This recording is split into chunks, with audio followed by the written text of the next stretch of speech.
E aí, pessoal, voltamos para mais um Diálogo de Jesus. Nós ainda estamos na história do diálogo de Jesus com Saulo, quando ele estava a caminho de Damasco. Só que agora, lá no capítulo 26 de Atos, quando Saulo, ou já aqui Paulo, é interrogado pelo rei Agripa, e ele conta o que aconteceu no caminho de Damasco, com alguns outros detalhes. E ele diz que ele era um perseguidor da igreja. E diz o versículo 11, muitas vezes eu os castiguei por todas as sinagogas, obrigando-os até a blasfemar, e demasiadamente enfurecido contra eles, mesmo por cidades estranhas, os perseguia. Com estes intuitos parti para Damasco, levando autorização dos principais sacerdotes e por eles comissionado. Ao meio-dia, ó rei, indo eu caminho afora, vi uma luz no céu, mais resplandecente do que o sol, que brilhou ao redor de mim e dos que iam comigo. E caindo todos nós por terra, ouvi uma voz que me falava em língua hebraica: Saulo, Saulo, por que me persegues? Dura coisa é recalcitrares contra os aguilhões. Então eu perguntei: quem és tu, Senhor? E ele respondeu: eu sou Jesus, a quem tu persegues. Levanta-te e firma sobre os teus pés. Por isso te apareci para te constituir ministro e testemunha, tanto das coisas em que me viste, como daquelas pelas quais hei de aparecer ainda, livrando-te do povo, dos gentios, para os quais te envio, para abrir os olhos deles e os converteres das trevas para a luz, da potestade de Satanás para Deus, a fim de que recebam eles a remissão de pecados, a herança entre os quais são santificados pela fé em mim. Legal aqui. Aqui já nós temos Paulo diante de Agripa, já na reta final da sua vida. Porque aqui no capítulo 26 ele apela para César, mais adiante ele apela para César, vai para Roma, 26, 27, 28, conta a sua viagem. E é a última chegada, o último porto que Paulo chega em Roma. De Roma ele escreve cartas ainda, algumas das epístolas que lemos, como Filipenses, por exemplo, 2 Timóteo, o Canto do Cisne, de Paulo, enfim. Ele já está na reta final de sua vida, mas ele se lembra de tudo aquilo que ele ouviu de Cristo. E eu quero, ainda nesse diálogo de Jesus com Saulo, falar ainda mais, vamos gastar mais esse episódio e o próximo. A primeira coisa é que aqui há um detalhe interessante que nós não encontramos no relato de Lucas, foi Lucas que escreveu Atos, no capítulo 9. E ele diz que Saulo conta ao rei Agripa: sou Jesus, aquele que você persegue, Saulo. E é uma dura coisa você recalcitrar contra os aguilhões. Sempre que eu leio esse texto, eu me lembro de um cachorro que eu tive, chamado Nero.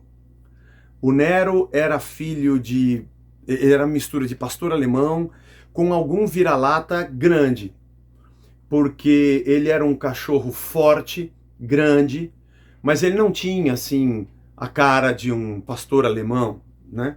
Aqueles cachorros de raça. Mas era um cachorro muito grande, muito forte. Ele dava trabalho pra gente segurar.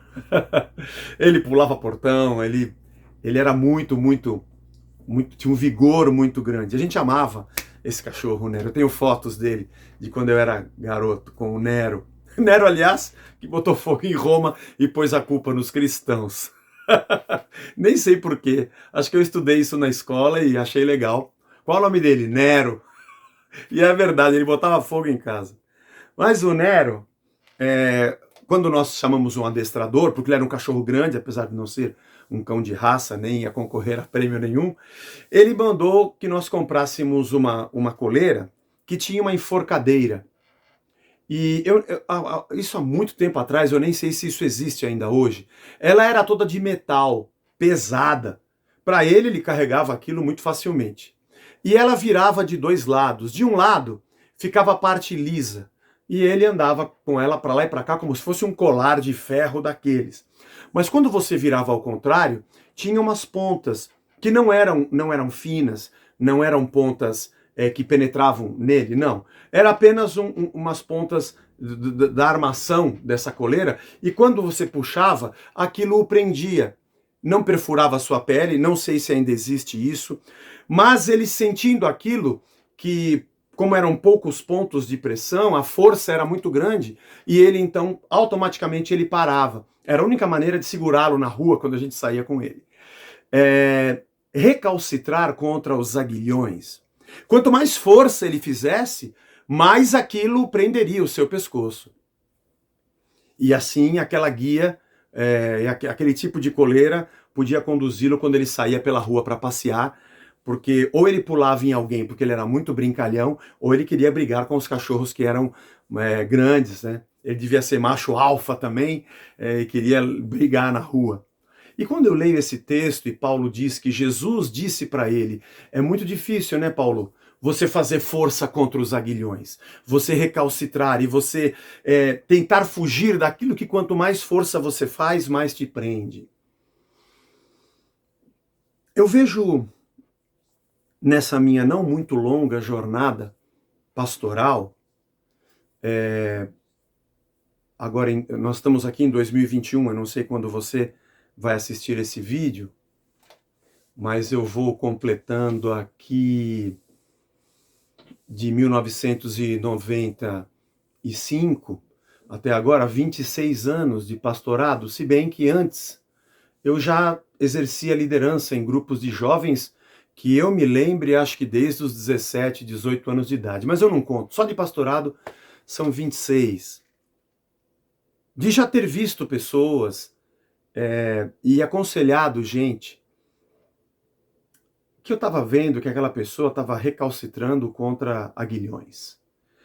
Ela queria que eu desse um bom texto e um bom motivo para dizer a ela, não é isso que Deus quer para você, mas era exatamente aquilo. Existe uma dor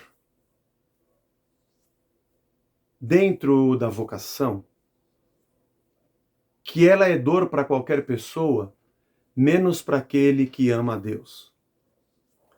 Como Paulo, que durante toda a sua vida foi perseguido, por onde ele passou nas cidades, teve prisões, açoites. Ler o capítulo 11 e 12 de 2 Coríntios é fantástico. Capítulo 6, as coisas que ele conta sobre suas prisões, sobre suas fadigas, sobre as perseguições, sobre os açoites, como ele vai dizer que ele carrega no corpo as marcas do Evangelho e ninguém deveria molestá-lo.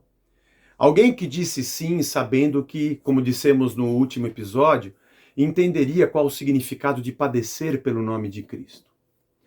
Aqueles que são de verdade do reino e chamados por Deus e o amam, independente do fato de enxergarem uma jornada de grandes batalhas, independente daquilo ter um aspecto difícil de se encarar e uma realidade, pior do que isso, difícil de ser encarada, dizem sim.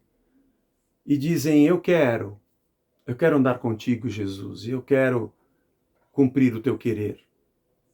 Mas para aquele que não é do reino e não ama a Deus, isso é um absurdo. Por isso ele diz não. E continua recalcitrando contra os aguilhões. Eu também já encontrei pessoas que têm tudo que esse mundo pode lhe dar para ser feliz. Ele tem tudo nessa vida que qualquer um sonharia em ter. Já conversei com uns par deles. E que, na verdade, a satisfação, a alegria e a paz não o acompanham. E ele continua recalcitrando contra os aguilhões, tentando dizer, mas eu já tenho tudo o que eu quero, mas ele não tem o mais importante, que é andar no caminho que Cristo lhe propôs. A vida cristã não tem a ver com os resultados que eu obtenho. A vida cristã não tem a ver com uma performance minha para que eu receba em troca bens que me deem a alegria que esse mundo me oferece. Ainda que eu possa até tê-los, não é pecado. O problema é quando eu acho que a razão da minha existência está apenas ligada aos bens e aos prazeres desse mundo. E não entendo e não compreendo o que significa padecer pelo nome de Cristo, e não entendo que enquanto eu for por esse caminho, eu estou indo contra a minha própria vida e isso só vai me machucar. Eu não sei se você entendeu esse episódio, mas eu disse coisas aqui muito sérias, que precisaria de mais do que 9 ou 10 minutos para falar. Mas feliz é aquele que diz, sim, Senhor, não importa a minha vontade. Eu deixo ela de lado, eu quero entender o que significa padecer pelo teu nome, cuja vida se transforma apenas com uma motivação de ser um instrumento nas mãos do Pai. Foi o que Paulo fez. No próximo a gente continua. Até lá.